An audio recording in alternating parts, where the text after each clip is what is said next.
Hello, and welcome back to Our Cabin Escape. So we've decided to sit down and kind of have a small discussion with you guys about our experience with self-contracting / self-building. Some of the issues we've run into, some of the things that we've dealt with. When we first bought the property, we wanted to do pretty much all of it ourselves, or as much as we could. I mean, we know we have limitations, but willing to learn and research as much as we can. Well, we had very, very high expectations that we could do it all. Well, we were excited to take on the challenge of doing as much as we could ourselves. And so when we did buy the property, it's like, okay, we had the vision of what we now have built. So, we rented a Bobcat because I was comfortable with a Bobcat. Not necessarily the best piece of equipment to dig a foundation, but that's what I was comfortable with, so that's what we rented, and did a great job. It dug out everything, it did what we needed, and we were able to do the driveway. Not a big deal. So yeah, we were able to come in after we got it dug out and dig all the footings and the foundation. The footings were all dug by hand. But that is a product of, we have some really, really great soil. We really struggled getting the foundation for this in the ground. So mid-September, we were ready to put this in the ground. We had all of our permits in place and everything was ready to go. We had put out the request to get bids for concrete work last fall, and we ended up getting two responses out of maybe 15 inquiries. And we had settled on the first guy who had given us a great price. I had been in contact with him for weeks. He had answered questions as we were digging footings and foundations, and he'd been great. And he reached a point, he said, okay, my crew's ready to be on site. And it was starting into the wet season last year, and he actually got his crew and they came out to site, and I had asked every one of our contractors, go look at the site. Go look at the site. We're out here, it's a different situation than some of them may be used to. So we asked every one of them, as we got a bid, go look at the site, go look at the site. Make sure there's no surprises. Make sure there's no surprises for you. He got his crew on site. They were supposed to start framing that day, and his crew got on site and was like, no, we can't do this. This doesn't meet our typical work conditions. We're not going to do this. And they hooked up to their trailer and drove off. And he was like, he contacted me the next day, I believe, and he said, yeah, to be able to do that, you're going to have to change the way your foundation is dug. We were between 2.5 and 3 feet wide, and he wanted it wider. And he says, and we won't do it with the conditions that are there. It was too muddy, too wet, so he says they won't even look at it until it would have been this spring of 2020. So we kind of said, oh, okay, well, I'm not going to have somebody redig it. And he wouldn't even redig it, so we would have to dig it ourselves, or hire somebody to come back out and widen everything back out. So, which would have been a mess. We had a 3-foot trench across the front of this, so to get equipment in here to do what he wanted just was not feasible. So yeah, we contacted the second guy, and he says that he was willing to do it as long as he could keep his crew. And he says, if not, he says we can look at it first thing in the spring. So he contacted me probably about 2-3 weeks later, says he lost his whole crew to the potato harvest and there's nothing he could do. He says just reach out to me in the spring and we will reevaluate and update our bid and go from there. So that gets us up to last fall, and so here we have a hole in the ground. The footing's all dug, everything's ready to go, and no foundation, no stem walls, no nothing. We expected to come back in this spring and have it all sloughed off, half the hill gone. Have to redig footings, and yeah, we expected a mess. As we came into early spring of 2020, before all of the limitations and everything hit. We had a contractor reach back out to us on, wanted to know if we were still needing somebody to do the concrete work. And we told him, yeah. And he says that he would come in and clear out all the snow, dig out the footings, clean them all up, square them back up if needed, and he'd be able to pour them. So we're like, okay, he gave us a price, and it was a decent price. It was a good price. About where the other ones were, so not a big deal, just a couple months possibly early. He started flaking, he wouldn't get on site, he wanted money without doing anything. So yeah, we quickly terminated that and said, you know what, you're not worth it. And we paid him for the little bit of work that we actually got out of him. a couple $100 because he actually rented a tractor with a snowblower on it and blew off all the snow off the driveway, which was really nice. So we came a couple $100 just kind of for that, but we quickly just cut our losses with him, and not a big deal. But even before that, we contemplated all last winter of, could we do it ourselves? How could we do it ourselves? We actually looked at possibly using ICF forms, the insulated concrete forms, to form and pour our foundation walls ourselves. And we knew that if we did that, that was going to take us a major part of the summer just to get those forms in and set and everything perfect. And it was going to be a good chunk of money and a good chunk of time to do that. But we liked the idea because it was all insulated concrete. It gives you like an R26 value in the garage area, which keeps everything just so much warmer. To do those would have been about real close to the same price, maybe a little bit less, or having somebody come in and do it. Paying a contractor to come in and do it. So we really liked the idea of that. I mean, we were ready to go, and we just planned on doing ICF forms this year.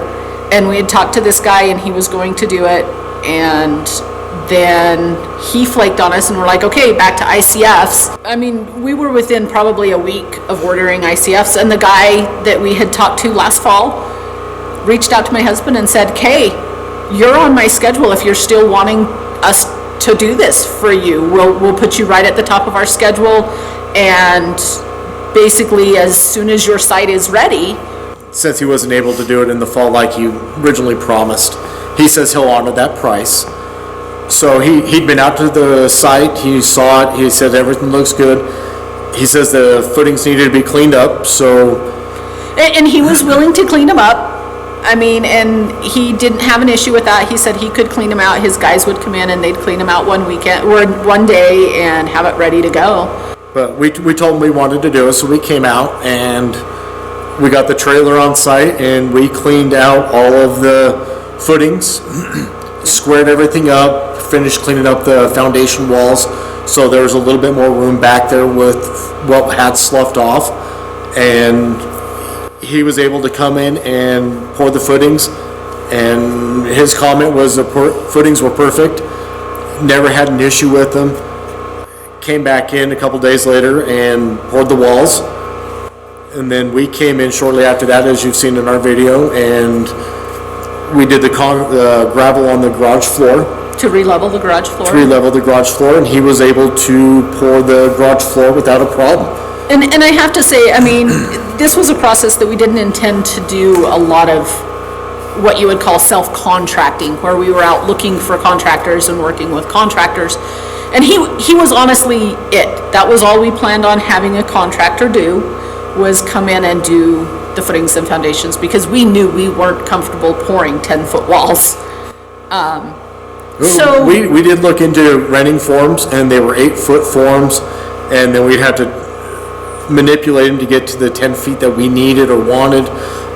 So yeah, there was no comfort in that at all, trying to do those. So hiring this guy was kind of our best thing to do at that point. It was that or ICF forms, and that was it. But we really didn't plan on what I would say is self-contracting. Like, I wasn't going to go out and look for contractors, but of all of the contractors we have ended up dealing with so far, he is by far the best one we have dealt with. Self-contracting has been, challenging, to say the least. to say the least. So kind of our next thing that we had was the trusses. We got the 16-foot walls in, and they were a little bit intimidating. That was where my fear of heights came in. I probably could have done it. I probably wouldn't have been happy doing it. So to actually hire somebody to do it was really a relief for me, being the height that it was at. From the front of the garage to the ground, we're about 38 feet. To hire somebody to do it was really kind of a relief. So we put it out, and we contacted 10, 15 different places, and we got one guy to respond. One guy that was willing to do the roof. So that lucky guy got the job, and he gave us a start date. We had over about 2 weeks of delay from him and excuses why he couldn't be here. So we were almost to the point of writing him off And having to do it ourselves. We started looking into crane services to lift the trusses up and what it's going to take to do that. So yeah, he finally showed up. 2 weeks late. He got some of the rake framing in and done, and he got everything ready for trusses. So yeah, he was able to get the trusses on Thursday. We were actually able to get a couple days off of work and come up and watch him do trusses. Which was so cool. I loved watching the trusses go up. He was supposed to have the crane here in the AM. It was finally like 1:30, 2 o'clock in the afternoon before the crane finally showed up, and he put the trusses on, put a couple braces in, and he left and was going to come back the next day and continue to work. And yeah, you guys saw the video on the trusses falling over and getting blown down. That was nice. And that point brings us to our next item in self-contracting is always verify what insurance your contractor carries. He told us he was licensed and insured, and so... And he was. And he was. He was. So we figured he's licensed and insured. With any work that he does, he covers it. But when they say they're licensed and insured, they're covered for liability stuff. We learned after the fact that he was an LLC, Limited Liability Corporation. So he was only covered up to what he was liable for. Which is basically his error. If something went wrong and he caused an issue, he would cover it. And that's it. Due to the fact that the wind knocked it down and nothing he did wrong, us being the general contractor of hiring a contractor to do it, we became liable for it, not our actual contractor. So we had to file the claim with our insurance. Luckily, we had insurance. Mm-hmm. It was one of those things, we had the forethought to make sure that we had and were carrying builder's insurance. So we ended up covering and claiming that on our insurance. So be it. I guess that's why you carry insurance when you build something, right? Yeah. So we've got it covered on our end. But then after it happened, he came out and he looked right at it and he apologized profusely. He'll work nights, weekends, whatever it takes to get it in and done. And for the next, probably month, we fought with him to get him back out here to get him on site. To get him on site to pull everything off. We had new trusses ordered. The truss manufacturer put him into production the next day and had them delivered. But yeah, getting this contractor to come back out, he had every excuse why he can't get out. He'll be out and he'd show up at noon, 1 o'clock. He'd be gone by 5. It was a struggle to even get him to come back out and do anything. The final lift that he used, we actually rented to get him to even finish it. Just to get him to finish it. Which was fine because we needed it to do the Tyvek, so we were going to rent it anyway. But yeah, we let him use it.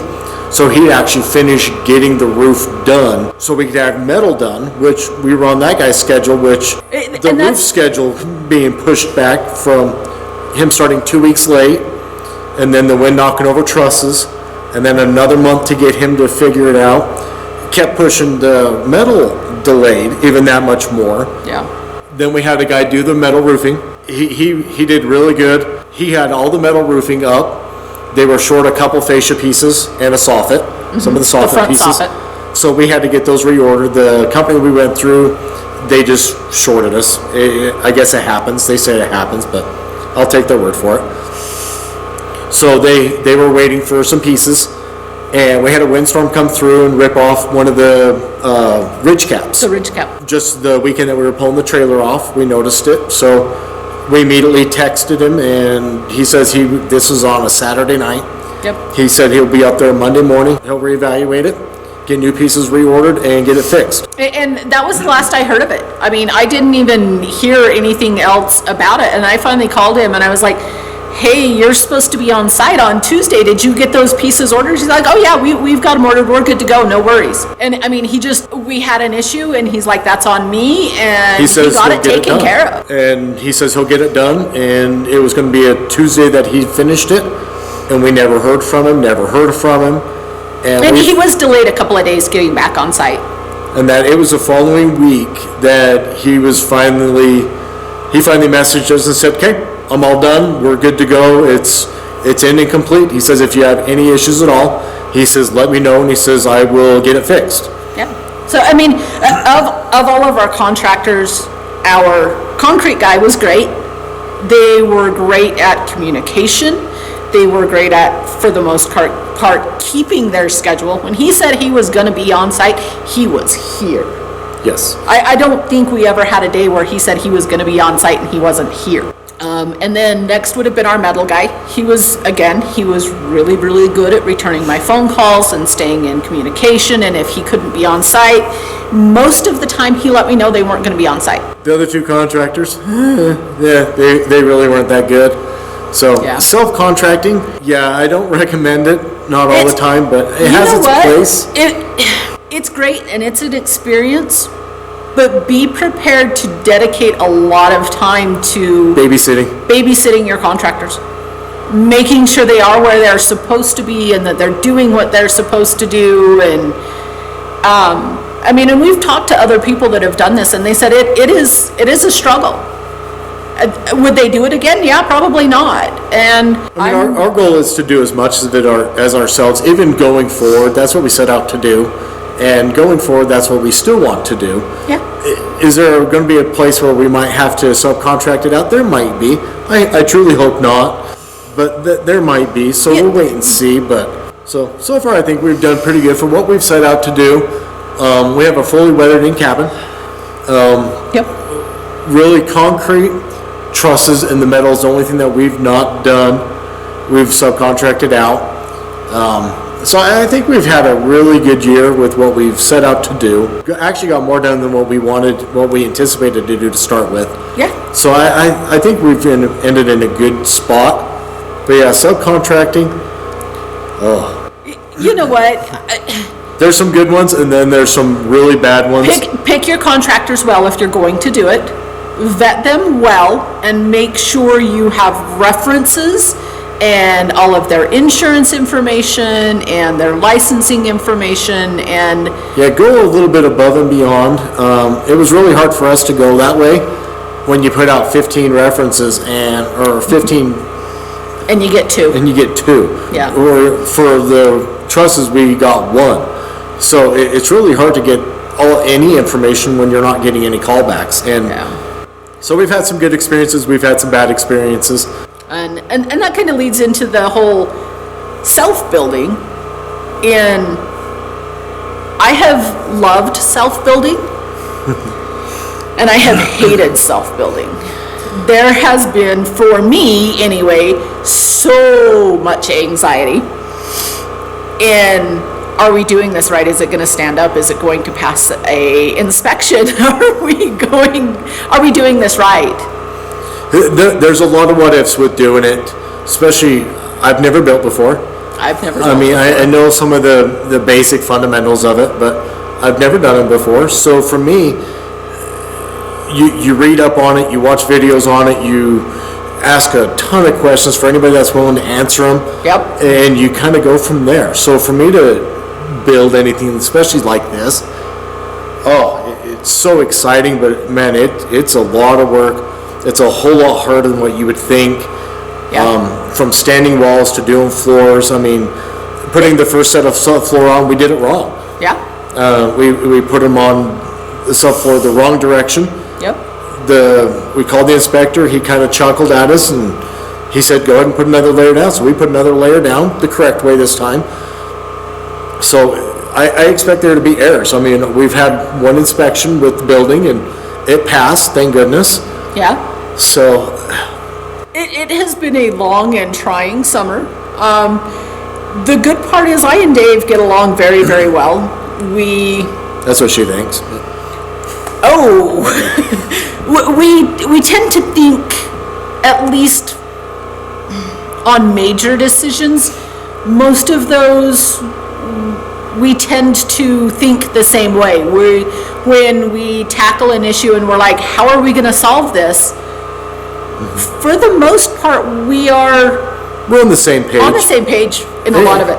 Well, and we've got a good couple-hour drive up, good couple-hour drive back, so I'm a captive audience since I'm doing the driving. I just talk. She just talks and I just nod and say, yeah, whatever you want to do, babe.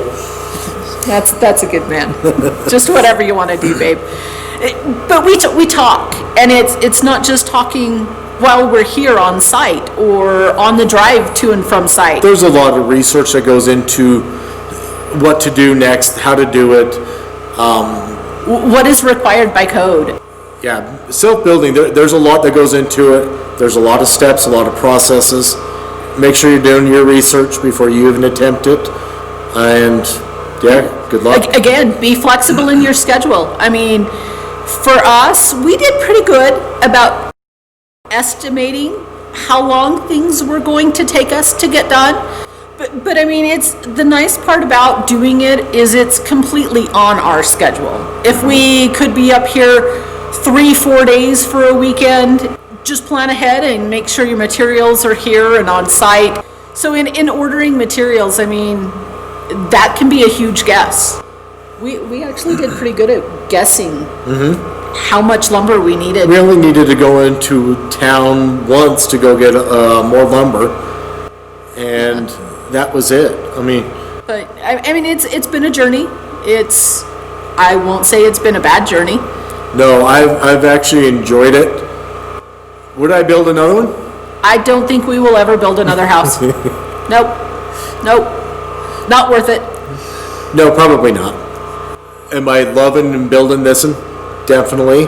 I'm loving the experience. I mean, I'm not saying I don't love the experience. I don't think I would do it again. There's a lot more into it than what I ever would have thought. So yeah, it's definitely been a journey. We still have so much to do. I was going to say, we've got the major part of the construction itself done. We're weathered in, and that was our goal this year, was to get weathered in. You know, our hope is that this is the cabin that we build that we can pass on to other generations, that we can pass this down to our kids and maybe down to their kids, and it'd be a place that a lot of memories are built. So yeah, like I said, start of our journey. Stick with us, and yeah, there's still a lot more to come, and yeah, we'll take you guys along the ride and see what else we can get done over the coming years until we can finally get it finished. Yeah. So thank you for watching. Comment, like, subscribe, and we will see you next time.